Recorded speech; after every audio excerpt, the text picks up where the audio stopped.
Respected aspirants, मैं करुण आप सभी का स्वागत करता हूं। जैसा कि आप जानते हैं ऑलरेडी जो पार्लियामेंट का पहला लेक्चर था जिसमें मैंने आपको इंट्रो और राज्यसभा के बारे में बताया था, आज हम देखेंगे लोकसभा के बारे में और इस तरह से हमारी पार्लियामेंट से संबंधित जो श्रृंखला है, जो सीरीज है, वो चलती रहेगी।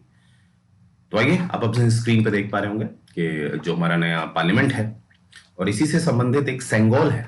सेंगोल के बारे में आपने रिसर्च करनी है, वो क्या है, राइट। तो आइए शुरू करते हैं। अब हम देखेंगे system of election to Lok Sabha, right. जैसे हमने राज्यसभा का देखा था, वहां पर हमने ये देखा था कि किस तरह से राज्यसभा के जो सदस्य होते हैं वो अप्रत्यक्ष रूप से, इनडायरेक्ट वे में इलेक्ट होके आते हैं और वहां पर जो चुनाव करने की जो एक तंत्र है, एक सिस्टम है वहां के चुनाव में जो अपनाया जाता है, वो है proportional representation bye mean of single transferable, right. आज हम इसकी तुलना भी करने वाले हैं, डोंट वरी। तो आइए शुरू करते हैं। क्या कहा जा रहा है इसमें, लेट्स सी।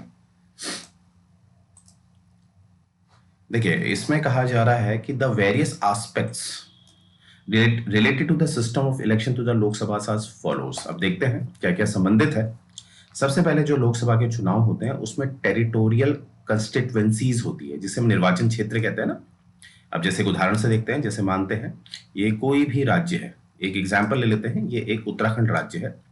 तो उत्तराखंड राज्य में अगर आप देखेंगे 13 कंस्टिट्युएंसीज हैं, माफ कीजिएगा 13 जनपद हैं। 13 जनपद हैं, कितने, 13 डिस्ट्रिक्ट हैं।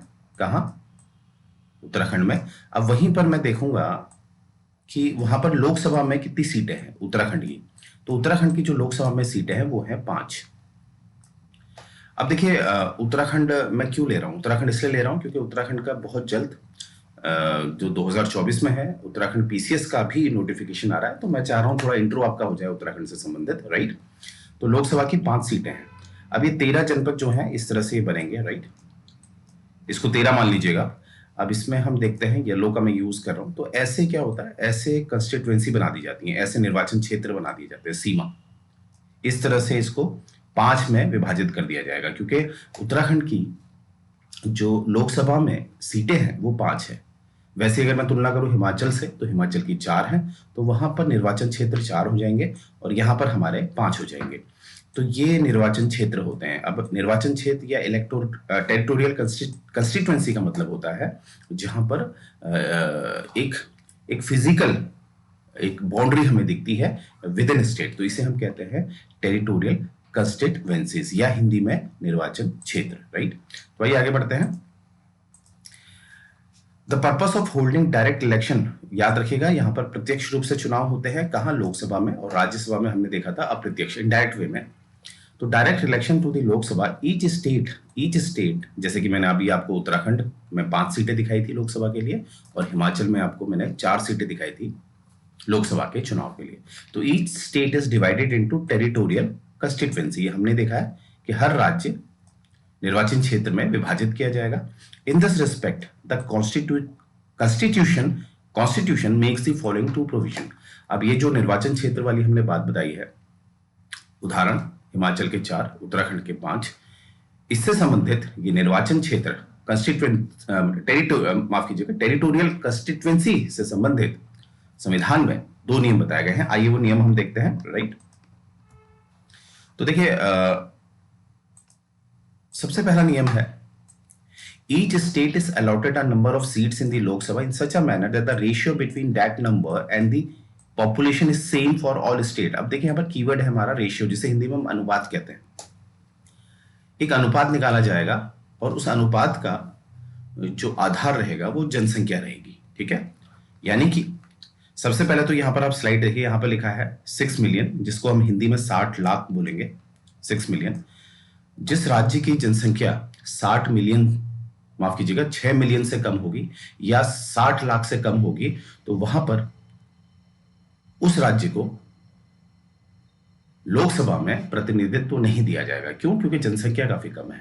तो यहां से हम क्या सीखे, कम से कम कितनी जनसंख्या होनी चाहिए, 6 मिलियन या 60 लाख। अब यहां पर आप देखिए अनुपात बनाया जाएगा जनसंख्या के आधार पे, और यहां पर हमें क्या समझ में आ रहा है कि हर राज्य की जनसंख्या तो एक सी नहीं होती है।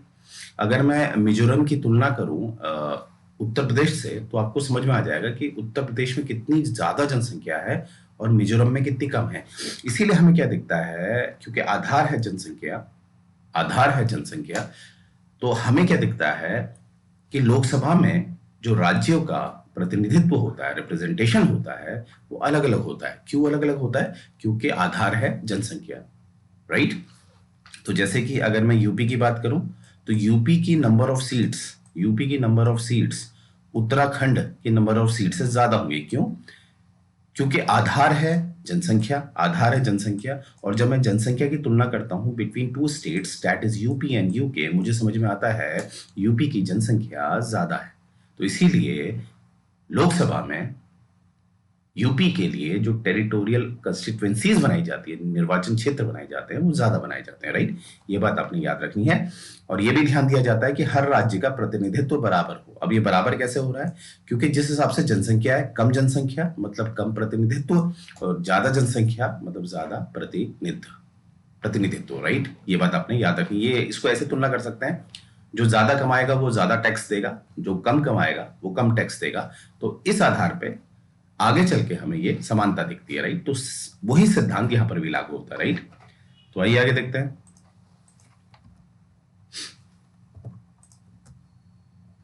आगे हमें दिखता है, अब आप देखिए, पहले पिक्चर देख लीजिए। पिक्चर में आपको दिख रहा होगा कि ये कहा जा रहा है कि जब क्योंकि अभी आप जानते हैं हम आगे पढ़ने वाले हैं कि जो ये निर्वाचन क्षेत्र बनाए जाते हैं, किस राज्य को कितने देने हैं, क्योंकि उसका आधार जनसंख्या है। तो जनसंख्या को लिया जाता है किसी भी जो जनगणना होती है हमारी हर 10 साल में जो आती है, जो सेंसस होते हैं, उस आधार पे। तो ये 2026 के लिए कहा जा रहा है कि एक नया जनसंख्या लिया जाएगा। अब ये क्यों लिया जाएगा 2026 में ही, हम आगे देखने वाले हैं, डोंट वरी। तो उस आधार पे कहा जा रहा है कि इस तरह से अलग अलग राज्यों को अलग अलग जो प्रतिनिधित्व दिया जाएगा लोकसभा में, वो इस तरह से दिया जाएगा। अब देख पा रहे। अब इंपॉर्टेंट ये नहीं है कि आपने ये याद करना है कि उत्तर प्रदेश 143, बिहार 79। आपने ये ध्यान देना है कि ये अलग अलग क्यों होता है। इसलिए होता है क्योंकि आधार है जनसंख्या, राइट। तो आगे देखते हैं इसमें क्या बताया गया है। Each state is divided into territorial constituencies in such a manner that ratio between the population of each constituency and the number of seats allotted to it same throughout the state। देखिए, दो बातें क्या बता रखी है संविधान में ये निर्वाचन क्षेत्र से संबंधित, वो मैं आपको यहां पर एक सिंपल वे में बता देता हूं। देखिए, जैसे एक है, मानते हैं उत्तर प्रदेश, ये काल्पनिक है आपको समझाने के लिए। उत्तर प्रदेश की जनसंख्या है, मानते हैं 100। कितनी है? 100। वहीं पर मैं उत्तराखंड को लेता हूं और ये मानता हूं कि इसकी जनसंख्या है 20। काल्पनिक उदाहरण है समझाने के लिए। और ये तय किया जा रहा है कि हर 10 सीट पर, माफ कीजिएगा, हर 10 जनसंख्या पर एक सीट दी जाएगी। कितनी? एक सीट दी जाएगी। तो यहां पर यूपी में जनसंख्या है 10, उत्तराखंड में है 20 जनसंख्या। तो उस हिसाब से ये जो फॉर्मूला अगर मैं अप्लाई करता हूं तो मुझे ये समझ में आता है कि यहां पर जो यूपी में मेरी सीटें आएंगी वो आएंगी कितनी? 10 सीटें। 10 सीटें आएंगी। और यहां पर उत्तराखंड में मेरी कितनी सीटें आएंगी? 2 सीटें आएंगी, राइट। तो इसका आधार जनसंख्या लिया गया है, राइट। तो पहला तो ये नियम दिया है। इस तरह से हम देख रहे हैं कि राज्यों को कहीं ना कहीं समान दर्जा मिल रहा है क्योंकि जनसंख्या का आधार है। यूपी की 10 सीटें और उत्तराखंड की 2 सीटें। पहला नियम तो ये दे रखा जो हमने ऑलरेडी पढ़ा है। अब ये दूसरा नियम क्या है? दूसरा नियम ये है, इसको हटा देते हैं। तो अभी हमने देखा यूपी की हमारी आ रही है 10 सीटें और उत्तराखंड की हमारी आ रही है 2 सीटें, हमारे उदाहरण के हिसाब से जो काल्पनिक था। अब आगे जो दूसरा बता रखा है, दूसरा ये बता रखा है कि जैसे आपने क्या करना है, जैसे उत्तराखंड है इतना बड़ा, उत्तराखंड में 2 सीटें आई हैं तो उसको 2 में विभाजित करना है। अब इसका ये कतई मतलब नहीं है कि इसको बिल्कुल बराबर विभाजित करना है, ये इसका कतई मतलब नहीं है। क्योंकि आपको पता है कोई भी राज्य होता है उसकी एक भौगोलिक स्थिति होती है, एक ज्योग्राफिकल फीचर होता है। अब उत्तराखंड का अगर हम देखें, उत्तराखंड का अगर नॉर्दर्न हेमिस्फीयर हम देखें, उत्तराखंड का ये वाला नॉर्थ वाला हिस्सा, तो ये हिमालयाज है, ठीक है। जैसे यहाँ पर चमोली, उत्तरकाशी, इस तरह की जनपद पड़ते हैं जहां पर रहना बड़ा कठिन होता है। और वहीं पर उत्तराखंड का जो निचला वाला हिस्सा है इसे हम भाबर तराई वाला हिस्सा कहते हैं। तराई तो आप सभी जानते होंगे। तो यहाँ पर ज्यादा लोग रहते हैं, यहाँ पर लोग ज्यादा रहते हैं। अब इमेजिन करते हैं उत्तराखंड के नदर्न हेमिस्फीयर में केवल कुल जनसंख्या के 30% रहते हैं और दक्षिण में 70% रहते हैं, ठीक है, जनसंख्या का। तो इसीलिए जो ये 2 सीटें उत्तराखंड को दी गई हैं, ध्यान ये दिया जाएगा कि यहाँ पर जो जनसंख्या है वो 50-50% जनसंख्या जो है उनका प्रतिनिधित्व हो, 50-50% बराबर होनी चाहिए, राइट? क्योंकि हमें समानता देखनी है। तो ऐसा नहीं कि एक ऐसे इसको बीच में डिवाइड कर दिया, तो बीच में डिवाइड करने से क्या होगा कि एक में 70 आ जाएंगे और एक में 30 ही आएंगे, ऐसा नहीं होगा, ठीक है? ध्यान यह दिया जाएगा। अब जो उत्तराखंड को विभाजित किया जाएगा, मानते हैं ये उत्तराखंड है, तो उत्तराखंड को ध्यान दिया जाएगा, जो कंस्टिट्यूएंसी बनाई जाएगी वो इस तरह से बनाई जा सकती है, जैसे बड़ी कंस्टिट्यूएंसी नीचे बना दी जाएगी। क्यों? क्योंकि यहाँ जनसंख्या ज्यादा है, पॉपुलेशन बहुत ज्यादा है, और यहाँ की जो कंस्टिट्यूएंसी है ये थोड़ी कम होगी, ठीक है? इसका क्षेत्रफल कम हो सकता है, इसका जो एरिया है इसको छोटा है, इसको बड़ा है, ये एरिया बड़ा है, तो एरिया वाइज हम देखेंगे ये हमें दिखेगा। क्यों हो रहा है? क्योंकि यहां पर बड़े एरिया में जो जनसंख्या है वो ज्यादा है। 2 बातों का ध्यान देना है। एक तो संविधान कहता है पहला कि जो सीटें अलॉट होती हैं राज्यों को, उनकी जनसंख्या के आधार पर होनी चाहिए, इसीलिए हमें दिखता है उत्तराखंड में हमें लोकसभा की 5 सीटें दिखती हैं, हिमाचल में हमें 4 सीटें दिखती हैं। तो यहां से हमें पता चलता है कि उत्तराखंड की जनसंख्या अगर हिमाचल की जनसंख्या से मिलाई जाए तो उत्तराखंड की जनसंख्या ज्यादा होगी। और दूसरा क्या है, जब आपको सीटें मिल गई हैं, जैसे उत्तराखंड को 5 सीटें मिल गई हैं, तो वो 5 सीटों को कैसे बराबर तरीके से अंदर जो उसका निर्वाचन क्षेत्र है, उसका जो क्षेत्रफल है वो आपने निर्धारित करना है। तो ये 2 बातें बताई गई हैं हमारे संविधान में। मुझे उम्मीद है ये उदाहरण से आपको ये बात समझ में आई होगी। आगे बढ़ते हैं। तो आगे क्या कहा जा रहा है? In brief the constitution ensured there is uniformity in representation in 2 aspect. In brief में, सारांश में देखिए क्या बताया जा रहा है, जो मैंने ऑलरेडी बता दिया आपको। पहला, बिटवीन द डिफरेंट स्टेट्स, जैसे मैंने बताया आपको यूपी की ज्यादा सीटें हैं, उत्तराखंड की कम है, क्यों? जनसंख्या का आधार है। और दूसरा, जब राज्य के अंदर ही आपने निर्वाचन क्षेत्र का जो क्षेत्रफल है वो निकालना होता है, तो उसमें यह ध्यान देना है कि जनसंख्या ही उसका एक आधार हो, राइट? जैसे मैंने अभी आपको पहला एग्जाम्पल दिया था उत्तराखंड का। आगे देखते हैं। द एक्सप्रेशन पॉपुलेशन मीन्स, अब यहां पर यह भी बताया कि जो जनगणना है यानी कि जो सेंसस है, सेंसस का मतलब ही पॉपुलेशन होता है, राइट? तो पॉपुलेशन कब की ली जाएगी? प्रीसीडिंग सेंसस की। प्रीसीडिंग सेंसस, जैसे अभी मानते हैं 2023 चल रहा है और हम बहुत जल्द 2024 में आने वाले हैं, तो हमारे लिए अभी जो लेटेस्ट है वो है प्रीसीडिंग ईयर का, यानी कि प्रीसीडिंग ईयर का क्या है हमारा 20 नॉट 11 का, क्योंकि आप जानते हैं 20 नॉट 21 में होना चाहिए, पर वो जो लॉकडाउन लगा था उसके कारण हो नहीं पाया था, तो इसीलिए हमारे पास जो लेटेस्ट जो सेंसस है वो 2011 का है। ये बात आपने याद रखनी है। आइए आगे बढ़ते हैं। अब आगे देखिए, यहां पर बताया रीएडजस्टमेंट आफ्टर सेंसस। तो सबसे पहले तो आप राइट साइड देख लीजिए, इस तरह से हमारे सेंसस बनाए जाते हैं, राइट? ये 2011 का सेंसस है और ये 2001 का भी सेंसस है, दोनों की तुलना मैंने आपको दिखा रखी है। तो इस तरह से आप देख रहे हैं, ज्यादातर ये देखा जाता है पॉपुलेशन बढ़ती रहती है, राइट? और यहाँ पर शेयर भी आपको दिख रहा है, हिंदू का जो 64.8% था वो कम हो गया है, और जो मुस्लिम्स थे उनका जो प्रतिशत है वो बढ़ा है, ठीक है? ओवरऑल हम देखें तो जनसंख्या बढ़ी है। तो जनसंख्या बढ़ती है तो सीट भी बढ़नी चाहिए, ध्यान दीजिएगा इस बात पे। मैंने अभी बोला आपको, हर सेंसस में ये देखा जाता है कि कुल जनसंख्या जो होती है, टोटल पॉपुलेशन जो होती है वो बढ़ती रहती है, राइट? तो यानी कि हमारी जो सीटें हैं हर राज्य की, वो लोकसभा में बढ़नी भी चाहिए, क्योंकि हमने अभी पढ़ा कि जो सीटें हैं, जो सीट्स अलॉट होती हैं लोकसभा में, उसका जो आधार है वो है आपकी जनसंख्या, राइट? ये बात याद रखिएगा, अभी आगे आपको समझ में आएगा। After every census readjustment is to be made, एक रीएडजस्टमेंट करना अनिवार्य होता है, ठीक है? Allocation of seat in the Lok Sabha to the state and division of each state into territorial constituency. मैंने ये दोनों बातें आपको पहले ही बता दी है, बस यहां पर हमें नया क्या मिल रहा है कि आफ्टर एवरी सेंसस ये होना चाहिए, ठीक है?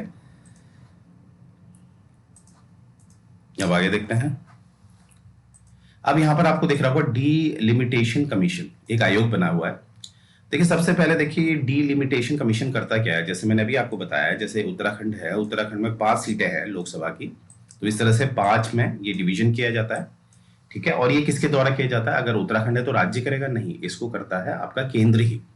क्योंकि जब आप अनुच्छेद 82 पढ़ते हैं, आर्टिकल 82 पढ़ते हैं, तो वहां पर आपको दिखेगा ये शक्ति, निर्वाचन क्षेत्र में विभाजन करने की शक्ति हमें कहां दी गई है? ये संविधान ने ये शक्ति दे रखी है संसद को, पार्लियामेंट को। तो निर्वाचन क्षेत्र जो होते हैं राज्यों के, वो किसकी जिम्मेदारी होती है? वो होती है पार्लियामेंट की। ये बात आपने याद रखनी है, राइट। अनुच्छेद 82 भी याद रखना है। तो यहां पर क्या है? Parliament is empowered to determine the authority and the manner in which it is to be made. मैंने बता दिया कि शक्ति किसको दी है? पार्लियामेंट को। तो यहां से आपने क्या सीखा? जो राज्य, जिस राज्य के भी आप हैं, वहां पर आपको जो भी सीटें दिखती हैं या निर्वाचन क्षेत्र दिखते हैं लोकसभा से संबंधित, वो राज्य ने नहीं करे हैं, वो कौन करता है? संसद। आगे देखते हैं। इसी तरह से जो है, जब संविधान ने संसद को ये शक्ति दे रखी है, पार्लियामेंट को ये दे रखा है, तो पार्लियामेंट कोई भी काम करता है वो एक अधिनियम यानी कि एक्ट के द्वारा करता है। तो इसीलिए आप देख रहे होंगे डिलिमिटेशन एक्ट पास हुआ है 1952 में, 1962 में, 1972 में और 2002 में। अब यहां पर आप ध्यान दीजिएगा, यहां पर जनगणना वाला है। देखिए, हर 10 साल में जनगणना होती है, ठीक है। तो अगर मैं यहां से चलूं, 1961 में जनगणना हुई होगी, तो उस आधार पे फिर डिलिमिटेशन कमीशन बना होगा। फिर से 1971 में जनसंख्या, फिर इस हिसाब से 2001 में जनसंख्या, ठीक है। अब 2011 आप देखेंगे कि आपने कहना चाहिए कि 2011 के बाद से डिलिमिटेशन क्यों नहीं बना है, राइट? क्योंकि 2012 में डिलिमिटेशन एक्ट बनना चाहिए, जिसके द्वारा निर्वाचन क्षेत्र घोषित होने चाहिए। अभी क्यों नहीं हुआ है, इसका जवाब आपको नेक्स्ट स्लाइड में मिलने वाला है, डोंट वरी। फिलहाल ये याद रखेंगे, क्योंकि जो लेटेस्ट सेंसस हमारे पास है वो 2011 का है, तो उस हिसाब से हमारे पास एक नया डिलिमिटेशन जो कमीशन आयोग एक्ट होना चाहिए वो 2012 का भी होना चाहिए, पर लेटेस्ट हमारे पास कौन सा है? 2002 का, ठीक है। और 2012 का क्यों नहीं है, इसका आंसर हम आगे देखने वाले हैं, डोंट वरी, राइट। आगे देखते हैं। अब हमें यहाँ के क्या देख रहा है? देखिए, अब जो प्रश्न थे कि क्यों नहीं बन रहा है डिलिमिटेशन एक्ट, इसका भी आंसर हमें इस स्लाइड से मिलेगा, ठीक है। तो यहां पर आप देखेंगे कि मैंने दिखाया आपको 42वां संशोधन। 42वें संशोधन को आप सभी जानते हैं मिनी कॉन्स्टिट्यूशन भी कहा जाता है। वेरी इंपॉर्टेंट, आपसे डायरेक्ट पूछा जाता है, राइट, कि किस संवैधानिक संशोधन को मिनी कॉन्स्टिट्यूशन कहा जाता है। तो वहां पर आपका जो आंसर होगा वो होगा 42वां संशोधन। तो देखिए, जो 42वां संशोधन हुआ था, जो ड्यूरिंग इमरजेंसी हुआ था 1976 में, उसने क्या करा? फ्रोज कर दिया है। फ्रोज कर दिया मतलब जनगणना को फ्रोज कर दिया है 1971 के लिए। कितना? 1971 के लिए। अब देखिए, मैंने क्या बताया था कि जो आधार है सीट निकालने के लिए या निर्वाचन क्षेत्र निकालने के लिए, उसका जो आधार होगा वो जनसंख्या होगा। अब इससे एक समस्या क्या है? इससे ये हो सकता है कि राज्य, जो हमारे वर्तमान में जो 28 राज्य हैं, वो एक नीति अपना सकते हैं कि वो जनसंख्या अपनी बढ़ा सकते हैं, कुछ ऐसी अपने स्तर पर वो नीतियां ला सकते हैं, क्योंकि हमारे वहां तो संघवाद है, फेडरेशन है, सबके पास अपनी शक्ति है। तो राज्य ऐसा कर सकता है, राज्य से मेरा तात्पर्य है जो 28 राज्य हैं वर्तमान में, तो राज्य हमारे ऐसा कर सकते हैं कि वो ऐसी नीतियां ला सकते हैं जिससे कि अपने लोगों से वो कह सकते हैं आप जनसंख्या बढ़ाओ। क्योंकि जनसंख्या जितनी बढ़ेगी, पॉपुलेशन जितनी बढ़ेगी उतनी सीट भी बढ़ेगी, क्योंकि डायरेक्टली प्रोपोर्शनल है। तो ऐसा ना हो जाए, तो इसीलिए ध्यान दिया गया है कि जो जनगणना है उसको 1971 में फ्रोज कर दिया है। और ये फ्रोज किसने किया था? 42वें संशोधन ने। 42वां संशोधन जो 1976 में हुआ था, ध्यान दीजिएगा, 1976 में हुआ था, उसने 25 सालों तक इसको फ्रोज कर दिया, आने वाले 25 सालों। अब 1976 में हुआ था, ठीक है, और 25 साल के लिए फ्रोज कर दिया, तो हम देखेंगे वो 2001 तक चलना था। कितना चलना था? 2001 तक, राइट।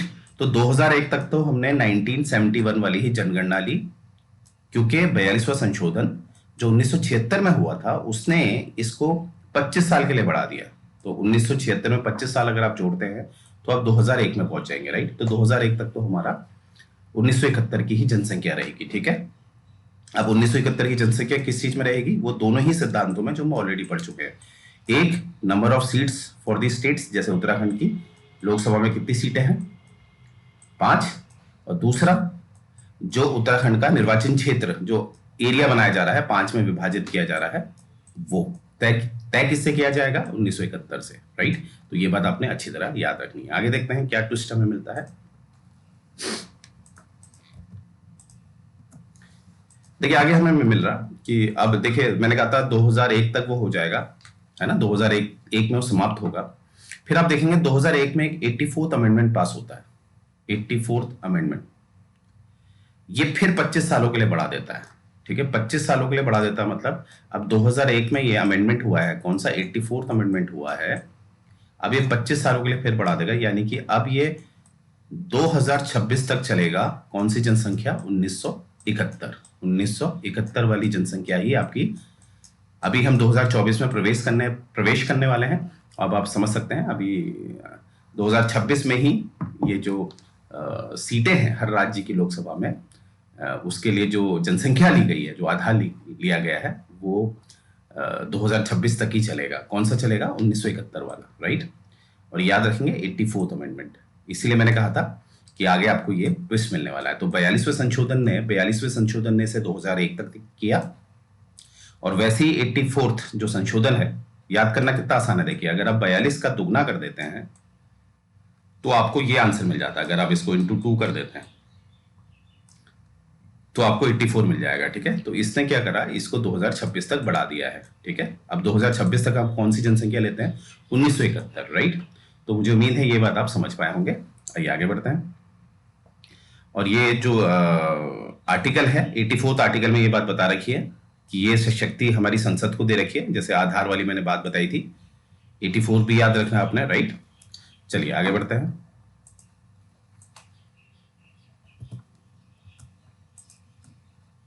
अब यहां पर देखिए हमें क्या मिलता है। 84th अमेंडमेंट ने इसको आगे बढ़ाया, ठीक है। और 84th अमेंडमेंट जो हुआ था, जिसने कहा था कि 1971 में जो जनसंख्या है उसको फ्रीज कर दिया जाएगा 2026 तक, ठीक है। पर एक बात और भी कही है इसने, ठीक है। इसने क्या है, इसने सरकार जो है, ठीक है, जो जो हमारी केंद्र सरकार है उसको शक्ति दी है कि वो क्या कर सकती है, जो रीएडजस्टमेंट कर सकती है, समझदारी, मतलब अपना एक तर्क अपनाकर, कि जो टेरिटोरियल कंस्टिट्यूएंसीज हैं, अभी मैंने बताया ना, जैसे उत्तराखंड को 5 सीटें मिलती हैं। उत्तराखंड को कितनी सीटें मिली? 5। अब ये उत्तराखंड में क्षेत्रफल भी तो बनाना है, इसका एरियाज भी तो डिवाइड करने हैं। अब एरियाज बराबर डिवाइड नहीं करने हैं, ठीक है। एरियाज जो डिवाइड होंगे, अब ये कहा गया है कि उसमें जो सेंसस लिया जाएगा 1991 का लिया जाएगा। अब ध्यान दीजिएगा, यहाँ पर बहुत सारे एस्पिरेंट कंफ्यूज हो जाते हैं। यहाँ पर दो पहलू है। पहला पहलू है 1971 की जनसंख्या ली जाएगी एज पर 84th अमेंडमेंट। कौन सा अमेंडमेंट? 84th amendment. वो किस लिए लिया जाएगा? वो लिया जाएगा जैसे कि जो लोकसभा में जितने भी राज्य हैं उनकी जो सीटें निर्धारित होती हैं वो जनसंख्या ली जाएगी। जैसे उत्तराखंड की 5 सीटें, तो अभी भी 2026 तक जनसंख्या कौन सी ली जाएगी? 1971 वाली, ठीक है। और दूसरा क्या है? दूसरा 84th अमेंडमेंट ने ही क्या किया है, 84th अमेंडमेंट ने क्या किया है, जो अंदर जो क्षेत्रफल जो आएगा वो 1991 की पॉपुलेशन से आएगा। अब हमने सीट तो मिल गई उत्तराखंड को 5। अब पूरे उत्तराखंड को 5 में विभाजित करना है। 5 में विभाजित मतलब डिवाइड करना है, एरियाज निकालने हैं। अब वो जरूरी नहीं है बराबर होनी चाहिए, क्योंकि उसमें जनसंख्या का आधार होना चाहिए। तो यहां पर जो ये 5 आप निकालेंगे, इसका जो आधार होगा वो होगा आपका क्या?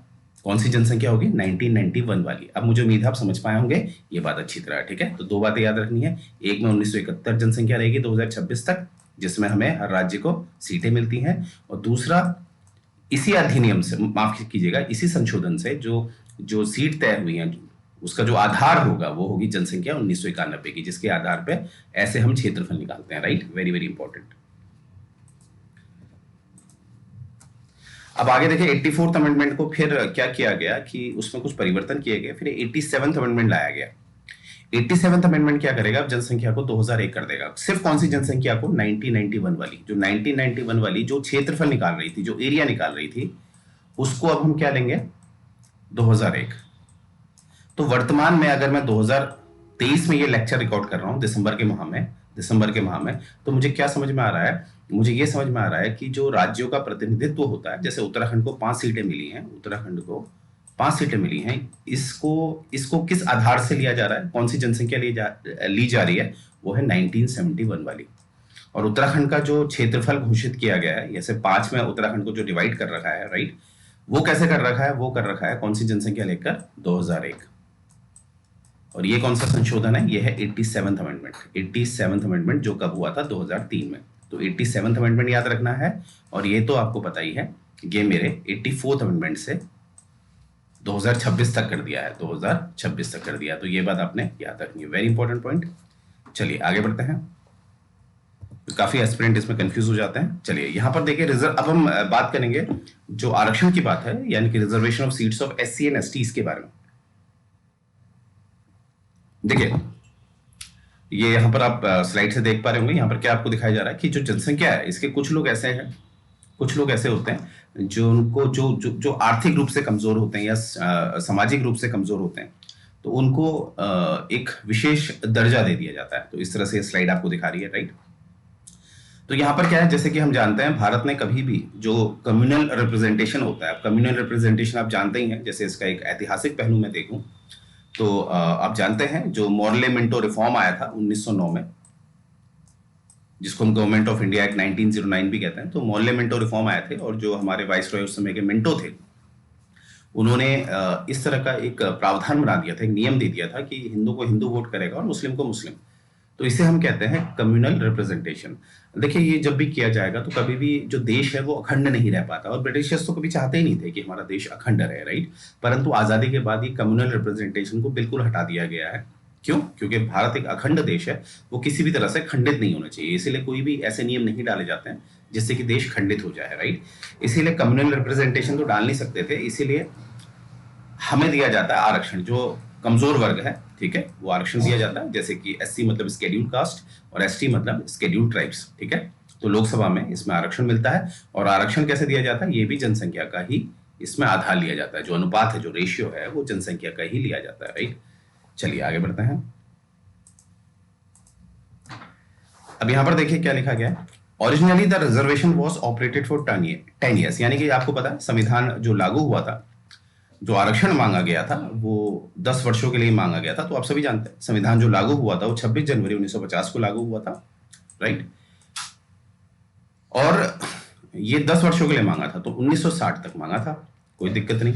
पर ये बढ़ता रहा है, बढ़ता रहा, हर 10-10 साल में बढ़ता रहा है, और अंत में आपने देखा है अभी 2019, ज्यादा पुरानी बात नहीं है, वहां पर एक संशोधन हुआ है, 104th अमेंडमेंट हुआ है, जिससे ये 10 साल के लिए और बढ़ा दिया गया, यानी कि अब ये 2030 तक चला गया है, ठीक है। यानी कि एससी और एसटी के लिए जो आरक्षण है लोकसभा में वो 2030 तक बढ़ गया है। परंतु यहीं पर आपने ध्यान देना है, जो एंग्लो इंडियंस थे उनको जो रिजर्वेशन मिलता था लोकसभा में, हमेशा एंग्लो इंडियन की 2 सीटें होती थी। अब वो 2 सीटें जो हैं वो निष्कासित, यानी कि उनको हटा दिया गया है 104 अमेंडमेंट के द्वारा, यानी कि 104 ने एंग्लो इंडियन का जो आरक्षण था लोकसभा में उसको समाप्त कर दिया है। परंतु जो आरक्षण एससी और एसटी का है उसको 10 वर्षों के लिए पुनः विस्तारित कर दिया है, यानी कि उसको बढ़ा दिया है। तो कब तक बढ़ा दिया? 2030 तक जो एससी एसटी का आरक्षण है वो हमें दिखेगा, राइट। ये बात आपने याद रखनी है। चलिए आगे बढ़ते हैं। अब हमें यहाँ पर देखिए जॉन मॉनले और मिंटो साहब, जिसको मैंने बताया था कि जो आपका एक एक्ट है गवर्नमेंट ऑफ इंडिया 1909, जिसमें हमें पहली बार दिखता है कि ऐसा प्रावधान हमें दिखता है जिसमें हम कहते हैं कम्युनल रिप्रेजेंटेशन, यानी कि मुस्लिम को मुस्लिम वोट करेगा, हिंदू को हिंदू, राइट। तो यहां पर देखिए 2 seats are reserved for scheduled caste and scheduled tribes, they are elected by all the voters in the constituency, यानी कि यहाँ पर जो कम्युनल इलेक्टोरेट का जो फॉर्मूला था, जिसमें मैंने अभी बताया आपको, हिंदू को हिंदू वोट करेगा, मुस्लिम को मुस्लिम वोट करेगा, वो सिद्धांत हमने नहीं अपनाया है। यानी कि आरक्षित सीट होने के बावजूद अगर कोई आरक्षित रिजर्व सीट है, मानते हैं वो एसटी की कोई सीट है, तो वहां पर उनकी वोटिंग, जो उनका इलेक्टोरल कॉलेज होगा, इलेक्टोरल कॉलेज से मेरा मतलब है उनका जो एक क्षेत्रफल है, निर्वाचन क्षेत्र है, वहां पर हर वर्ग का व्यक्ति वोट करेगा, ठीक है। तो ये बात आपने याद रखनी है, चाहे सीट आरक्षित क्यों नहीं है, ठीक है। तो यहां पर आपको दिख रहा है विदाउट एनी सेपरेट इलेक्टोरेट। अब यहां पर हम देखेंगे member of scheduled caste and scheduled tribes is also not debarred from contesting a general non reserve seat, यानी कि अगर कोई व्यक्ति कोई एससी एसटी वर्ग से संबंध रखता है तो वो जो जनरल सीट्स होती हैं, क्या उसमें भी वो भाग ले सकता है? बिल्कुल ले सकता है, ठीक है। तो ऐसी कोई बाउंडेशन नहीं है, राइट। अपनी सीट यानी कि जो आरक्षित सीट है उसमें भाग लेने के लिए आपको एक आरक्षित वर्ग में आना अनिवार्य है। परंतु कोई जनरल सीट है, वहां पर इससे कोई फर्क नहीं पड़ता कि आप किसी आरक्षित सीट के हैं या अनारक्षित यानी कि अनरिजर्व सीट के हैं, इससे कोई फर्क नहीं पड़ता, ठीक है। ये बात आपने याद रखनी है। आइए आगे बढ़ते हैं। अब यहां पर देखिए 2001 लिखा हुआ है, ये ऑलरेडी मैंने आपको बता दिया। देखिए 84th अमेंडमेंट ने 1991 को किया था, जो हमें निर्वाचन क्षेत्र थे अंदर के, जिसमें क्षेत्रफल निकालना होता है, आधार जनसंख्या होना चाहिए। पर 87th अमेंडमेंट ने उसको क्या कर दिया है, 87th अमेंडमेंट ने क्या कर दिया, उसको 2001 कर दिया है। तो यानी कि वर्तमान में आज अगर मैं दिसंबर माह 2023 की बात करूं, तो जो राज्यों को जो सीटें मिलती हैं, जैसे उत्तराखंड की 5 है, हिमाचल की 4 है, उसका आधार है 1971 की जनसंख्या सेंसस। और वैसे ही जो हमारा अंदर के जो निर्वाचन क्षेत्र बनते हैं, उसका जो आधार है वो है कौन सी जनसंख्या, 2001 की जनसंख्या। ये बात आपने याद रखनी है। तो ये संबंधित जो संशोधन है 84th और 87th अमेंडमेंट, ये आपने अच्छी तरह याद रखना है, right. Very very important for your exam. ये ऑलरेडी मैं समझा चुका हूं। आइए आगे बढ़ते हैं। अब यहां पर देखिए, first pass the post system और प्रोपोर्शनल रिप्रेजेंटेशन, ये दो तंत्र हैं जो हमने लिए हुए हैं, ठीक है। अब first pass the post system ये क्या होता है, ये सिंपल सा होता है। इसको आप जोड़िएगा लोकसभा से, जो पहला वाला आपको दिखा first pass the post system, ये लोकसभा से जुड़ा हुआ है। और प्रोपोर्शनल रिप्रेजेंटेशन, ये जो तंत्र है, ये आपके राज्यसभा से जुड़ा हुआ है। हालांकि ये आपके जो राष्ट्रपति के चुनाव होते हैं उससे भी जुड़ा हुआ होता है। देखिए बहुत आसान है। आसान क्यों है, क्योंकि the first pass the post system का मतलब होता है, जैसे ये निर्वाचन क्षेत्र है, ठीक है। जैसे उत्तराखंड के अगर मैं लूं तो 5 निर्वाचन क्षेत्र हैं, लोकसभा में कितने हैं, 5 निर्वाचन क्षेत्र हैं, ठीक है।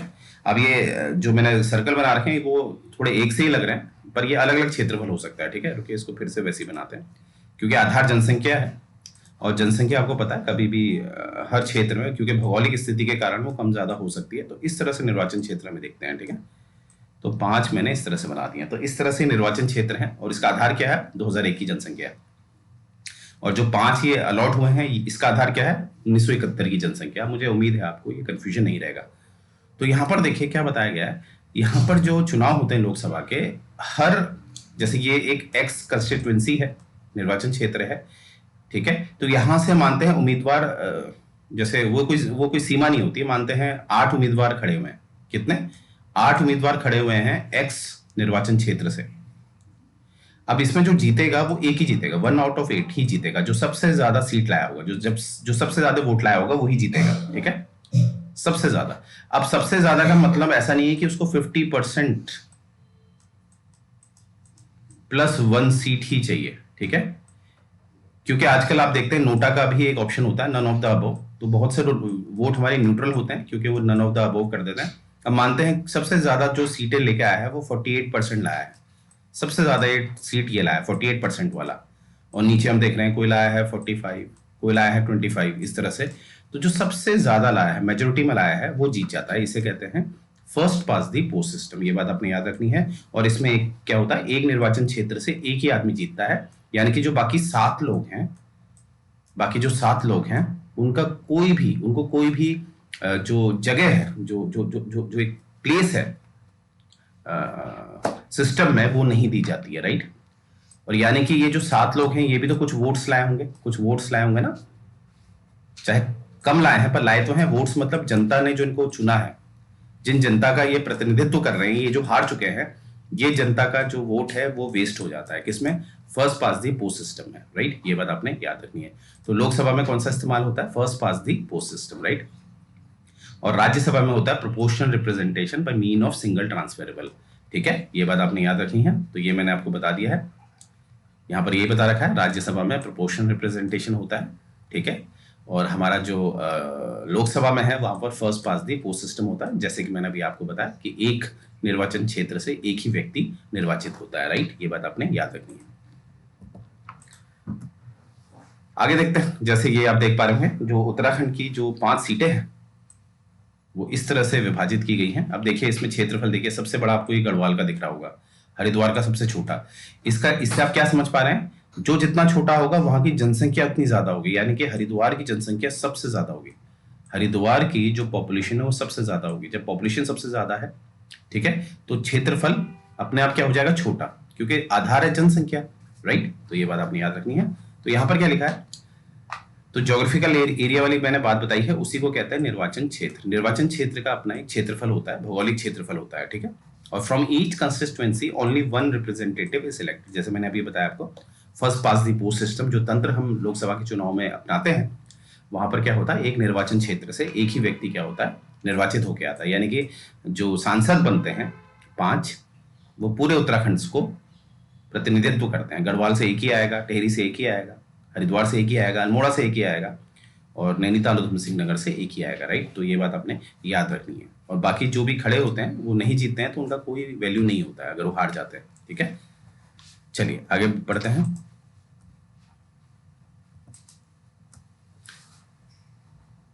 अब देखिए first pass the post system में क्या बताया जा रहा है। In this system a candidate who secure majority of vote is declare elected. मैंने अभी बताया जो मेजॉरिटी में लाया है। अब ये नहीं बताया है कि 50% + 1 लाने अनिवार्य होंगे, नहीं, इसमें क्या जो मेजॉरिटी में लाया है, ठीक है, जो सबसे ज्यादा लाया। मैंने पहले बताया था अगर कोई 48% लाया वो सबसे ज्यादा है तो वो जीती है, ठीक है। The simple majority system representation does not represent the whole electorate. बिल्कुल मैंने बताया ना, जैसे एक इलेक्टोरल कॉलेज होता है, ठीक है, जैसे इसको ऐसे समझेंगे। ये स्लाइड हम देखते हैं, एक सेकेंड। जैसे यहाँ पर आप देख रहे हैं ना, जैसे ये टिहरी गढ़वाल का अपना ये इलेक्टोरल कॉलेज है, इनका ये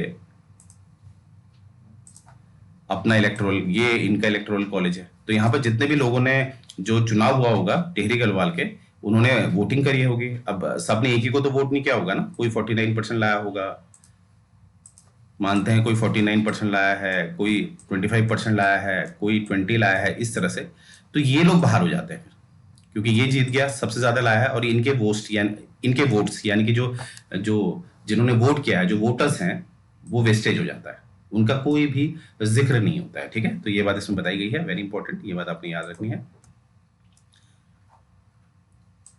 और यानी कि यहाँ पर जो जीत के आया है, जो व्यक्ति जीत के आया है, एक सेकेंड, जो व्यक्ति जीत के आया है वो व्यक्ति पूरे वोटर्स को रिप्रेजेंट नहीं करता है। जितने भी वहां पर वोटिंग करते हैं, जो इलेक्टोरेट्स होते हैं, उनको प्रतिनिधित्व नहीं करता है जो जीत के आया। बिल्कुल सही बात है।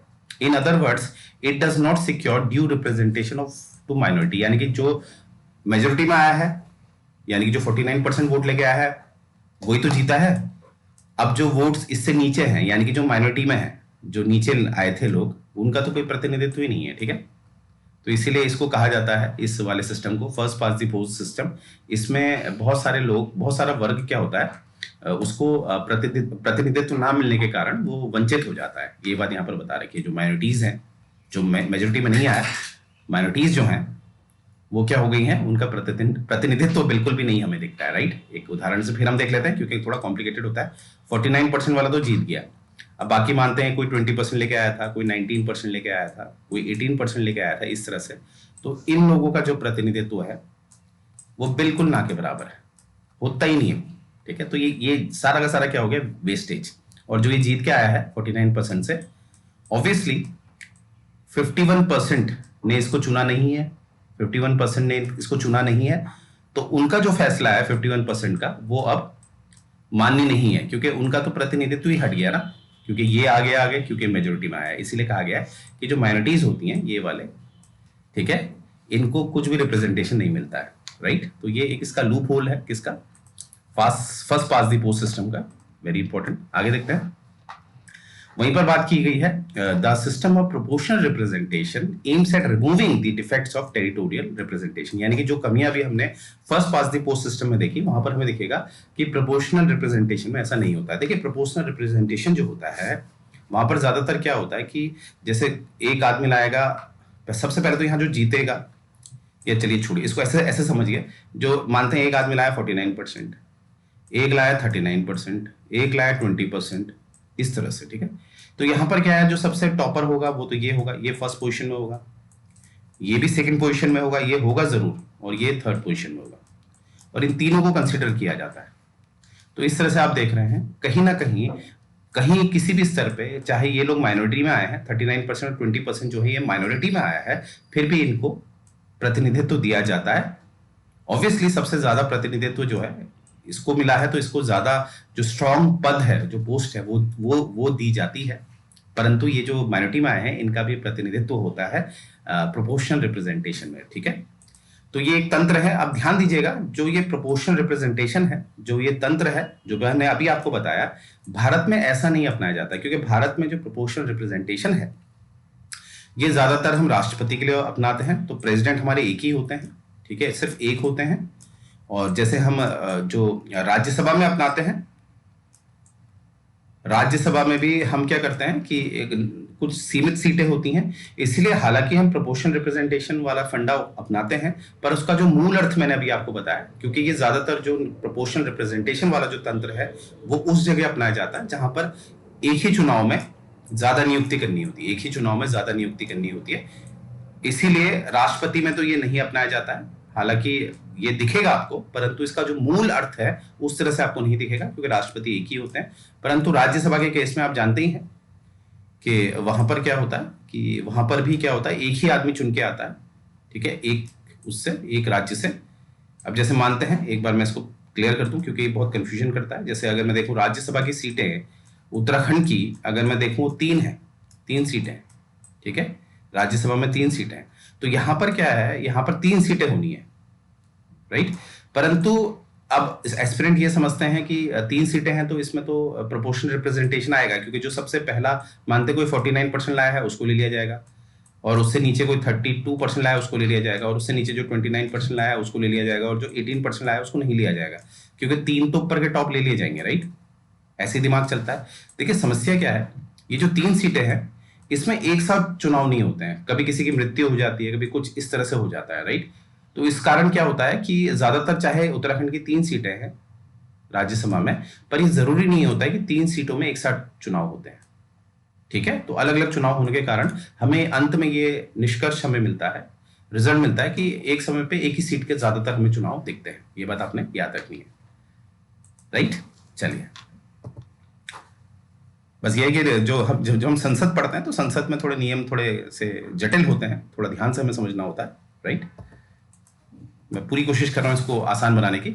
आगे देखते हैं ड्यूरेशन ऑफ 2 हाउसेज। अब देखिए duration of Rajya Sabha and Rajya Sabha यानी कि 2 हाउसेज, लोकसभा और राज्यसभा की जो ड्यूरेशन है वो हम देखेंगे, इनका जो कार्यकाल क्या होता है। तो देखिए पहली राज्यसभा जो स्थापित हुई थी वो 1952 में हुई थी, ये बात आपने याद रखनी है, और इसको हम कंटिन्यूइंग चैम्बर कहते हैं, क्योंकि राज्यसभा कभी भी विघटित नहीं होती है, डिसॉल्व नहीं होती है, ठीक है। राज्यसभा कभी भी डिसॉल्व नहीं होती। हाँ, राज्यसभा के जो सदस्य होते हैं वो डिसॉल्व होते हैं, तो राज्यसभा कभी भी क्या होती है, भंग नहीं होती है। इट्स अ परमानेंट बॉडी, ये बात आपने याद रखनी है, ये आसान है। जैसे Lok Sabha is not a permanent body, ठीक है। आगे देखते हैं, परंतु राज्यसभा में क्या होता है, जो इसके 1/3 सदस्य होते हैं, 1/3 मेंबर्स होते हैं, वो हर 2 साल में क्या होते हैं, रिटायर होते हैं। तो 1/3 सदस्य, 1/3 मेंबर्स इसके एवरी 2 ईयर्स में रिटायर होते हैं। तो अगर इसको 3 यहाँ ले जाता हूँ तो इन 2 हो जाएगा। तो यहाँ से हमें समझ में आता है कि एक मेंबर का जो कार्यकाल होता है वो कितने वर्ष का होता है, 6 वर्ष का। किसमें, राज्यसभा में, ठीक है। और जो हम जानते हैं राज्यसभा में जो ऑलरेडी हम पढ़ चुके हैं, 12 जो सीटें हैं, जो 12 सीटें हैं वो नॉमिनेटेड होती हैं, मनोनीत होती हैं। उनके लिए क्या है, उनके लिए ये है कि हर 3 साल में जो हमारे राष्ट्रपति होते हैं वो क्या करते हैं, हर 3 साल में मनोनीत करते हैं हमारे नॉमिनेटेड मेंबर्स को। अब ये नॉमिनेटेड मेंबर्स को हर 3 साल में ये अगर नॉमिनेटेड करते हैं, 12 सदस्य हैं तो 12 के भी कितने, 1/3 ऑफ 12 मेंबर्स। कुल सदस्य कितने होते हैं मनोनीत, 12 होते हैं हमारे राज्यसभा में, तो 1/3 निकालेंगे तो कितना हो गया, 4। यानी कि हर 4 सदस्य को जो मनोनीत होते हैं, नॉमिनेटेड होते हैं, उनको हर 3 वर्ष में नया मनोनीत किया जाता है, ठीक है। अब इसको एक आसान तरीके से समझ लेते हैं, जैसे 4 4 4, अब ये टोटल हो गए 12। अब देखिए क्या है, जैसे कि मानते हैं इन सबका कार्यकाल शुरू हो रहा है, ठीक है, इन सबका कार्यकाल शुरू हो रहा है, एक साथ इनको लिया गया था, क्योंकि स्टार्टिंग में तो सबको बराबर लेना होगा, ठीक है। हालांकि आगे चलकर ये कैलकुलेशन मैच करने के लिए हमने लॉटरी सिस्टम का इस्तेमाल किया, जिससे कि कुछ लोगों को पहले निकाला गया, जिससे कि जो कैलकुलेशन बनती है ये सेट हो पाए। तो इमेजिन करिए इन चारों को निकाला गया पहले 3 साल में, तो 3 साल यहां जुड़ गए, 3 साल यहां जुड़ गए, ठीक है। पहले 3 साल में निकाला तो 3 तो यहां जुड़ गए, निकाला तो इनको गया। फिर अगले 3 साल में यहां जो नए आए हैं इनका 3 साल हो गया, अगले 3 साल में इनके 6 साल हो गए, इनके 6 साल हो गए, ठीक है। तो अगले 3 साल में फिर इनको निकाल दिया जाएगा, क्योंकि इनके 6 साल पूरे हो गए, ठीक है, राइट। तो इनके नहीं आ जाएंगे, तो यहां पर ये अगले 3 साल में ये 6 वर्ष आ गए, ये कुल 6 हो गया, तो यहाँ पर 3 आ गया, यहाँ पर 3 आ गया। तो इस तरह से कैलकुलेशन बन जाती है। तो इस तरह से क्या होता है, हर 3 साल में राष्ट्रपति मनोनीत करते हैं, और ध्यान ये दिया जाता है कि जो कार्यकाल है, चाहे वो मनोनीत क्यों नहीं है, उनका कार्यकाल 6 वर्ष का हो। तो इस तरह से निर्वाचित और मनोनीत सदस्य का जो कार्यकाल होता है वो 6 वर्ष का होता है। ये बात आपने याद रखनी है, राइट। अब प्रश्न है, ये बहुत एग्जाम में पूछा जाता है आपसे, कि जो रिटायरिंग मेंबर्स होते हैं, यानी कि जो रिटायर हो जाते हैं, 6 वर्ष का जो कार्यकाल है वो पूरा कर लेते हैं, चाहे वो निर्वाचित हैं या नॉमिनेटेड हैं, क्या वो दोबारा आ सकते हैं? बिल्कुल आ सकते हैं, ठीक है। वो दोबारा से रीनॉमिनेशन कर सकते हैं कितने भी समय के लिए, ठीक है। ऐसी कोई सीमा नहीं है कि आप 2 साल के लिए या 2 बार, यानी कि 6 साल, 6 यानी कि 12 साल तक ही आप सदस्य बन सकते हैं, ऐसा नहीं है। ऐसा कोई जो अधिकतम सीमा है वो तय नहीं की गई है, राइट। ये बात आपने याद रखनी है, वेरी इंपॉर्टेंट पॉइंट। आइए आगे देखते हैं। आगे बताया गया है कि the constitution has not fix the term of office of member of Rajya Sabha and left it to the parliament. अब जो संविधान है, संविधान ने, अगर मैं बात करूं, जैसे ये 6 वर्ष वाली जो मैं बात आपको बता रहा हूं, ठीक है, ये हमारे संविधान का नियम नहीं है। संविधान ने ये शक्ति दे दी थी किसको? संसद को, कि संसद अपने हिसाब से ये तय करेगी। तो इसीलिए हमें दिखता है जो संसद है, मैंने बोला था, जब भी वो कार्य करती है तो एक एक्ट के द्वारा करती है। इसीलिए संसद ने रिप्रेजेंटेशन ऑफ पीपल एक्ट पास किया, मतलब 1951 में। और जो मैंने अभी आपको सिद्धांत बताया थे, जितने भी 6 साल वाले, ये आपको कहां से मिलते हैं? रिप्रेजेंटेशन ऑफ पीपल एक्ट 1951 से, अर्थात संविधान में इसके बारे में नहीं बता रखा है। ये बात आपने याद रखनी है। आगे देखते हैं कि the act also empowered the president of India to curtail the terms of member chosen in the first Rajya Sabha. अब जैसे मैंने बताया ना, ये जो एक्ट है रिप्रेजेंटेशन ऑफ पीपल एक्ट 1951, जो हमने प्रीवियस स्लाइड में देखा, उसने शक्ति दे रखी है किसको? मतलब पार्लियामेंट को जो संविधान ने शक्ति दे रखी थी कि कार्यकाल निर्धारित करने के लिए, तो इसीलिए संसद ने ये आर्टिकल पास किया, माफ कीजिएगा, एक्ट पास किया। इसके बाद हमें दिखता है 6 वर्ष वाला जो हमने अभी देखा था। इसमें एक और प्रावधान दिया गया था। इसमें इस एक्ट ने राष्ट्रपति को, प्रेसिडेंट को पावर दे रखी है कि वो क्या कर सकते हैं, क्योंकि वो जो कैलकुलेशन बैठानी है, जो मैंने अभी आपको बताया, जो वो कैलकुलेशन आपको मैंने बताई थी, उसमें कुछ लोगों को तो पहले रिटायर करना पड़ेगा, क्योंकि 1/3 जो सदस्य है वो 6 वर्ष के लिए कार्यकाल करेंगे, तो 1/3 को पहले रिटायर करना पड़ा। तो ये शक्ति राष्ट्रपति को दी गई है कि राष्ट्रपति को जो ठीक लगता है वो उस हिसाब से कर सकते हैं। इसीलिए जो पहला बैच था उसमें राष्ट्रपति ने किसका इस्तेमाल किया? लॉटरी का, यानी कि कहते हैं ना, कुछ डेस्टिनी का इस्तेमाल किया, लॉटरी डाली, जिसके नाम आए उनको उनकी जो सदस्यता थी उससे हटाया, ठीक है, जिससे कि हमारी वो कैलकुलेशन बैठ पाए, जो मैंने अभी आपको बताई थी, ठीक है। The act also authorise the president to make provision to govern the order of retirement, यानी कि राष्ट्रपति को जो किस तरह से रिटायरमेंट किया जाएगा, जो पहले वालों को निकाला था, उनका रिटायरमेंट में क्या उनको सुविधाएं दी जाएंगी, ये भी राष्ट्रपति को शक्ति दी गई थी इस एक्ट के द्वारा। कौन सा act? RP act 1951, right. Very important point. अब एक आज की लास्ट स्लाइड देखते हैं, ड्यूरेशन ऑफ लोकसभा। अब देखिए, ड्यूरेशन ऑफ लोकसभा, हमने अभी राज्यसभा देखा, और राज्यसभा हमने देखा वो कभी भी नहीं डिसॉल्व होता है, वो एक परमानेंट हाउस है। वैसे ही जब हम देखेंगे ड्यूरेशन ऑफ लोकसभा, तो लोकसभा एक कंटिन्यूइंग चैम्बर नहीं है, नॉट अ कंटिन्यूइंग चैम्बर, ठीक है। इसका क्या है, अगर सब कुछ ठीक रहा साधारण, तो इसका जो कार्यकाल होता है अधिकतम वो 5 वर्ष का होता है। और ये 5 वर्ष कब से शुरू होते हैं? जब चुनाव होते हैं तब नहीं, जब चुनाव होने के बाद रिजल्ट आ जाता है, और जब शपथ सब ले लेते हैं, शपथ भी लेनी होती है मेंबर ऑफ पार्लियामेंट्स को, जब उनकी प्रथम बैठक होती है, फर्स्ट मीटिंग होती है आफ्टर ओथ, तब जाकर यहां से ये 5 साल वाला जो कार्यकाल है वो शुरू होता है। तो ये इंपॉर्टेंट है, 5 साल कब से शुरू होते हैं? फर्स्ट मीटिंग से। इससे पहले ये ओथ ले चुके होते हैं, और ओथ लेने से पहले जो चुनाव हुए थे लोकसभा का, उसका परिणाम भी आ चुका है। तो फर्स्ट मीटिंग से शुरू होता है इनका 5 साल का कार्यकाल। और जब ये 5 साल का कार्यकाल खत्म हो जाएगा तो ऑटोमेटिकली क्या होगा, जो लोकसभा है वो डिसॉल्व हो जाएगी, right. Very very important point. तो देखिए, वीडियो बहुत लंबा बना के कोई फायदा नहीं होता है, और आपने देखा होगा थोड़े से इसके फेसेट्स, यानी कि इसके पहलू काफी होते हैं, आपने सोच समझ के पढ़ना होता है। मैं पूरी कोशिश करता हूं कि अपने अनुभव से इसको आसान करूं। तो मुझे उम्मीद है लेक्चर्स आपको पसंद आ रहे होंगे, और यहीं से मैं ये सेशन को एंड करने जा रहा हूं। धन्यवाद।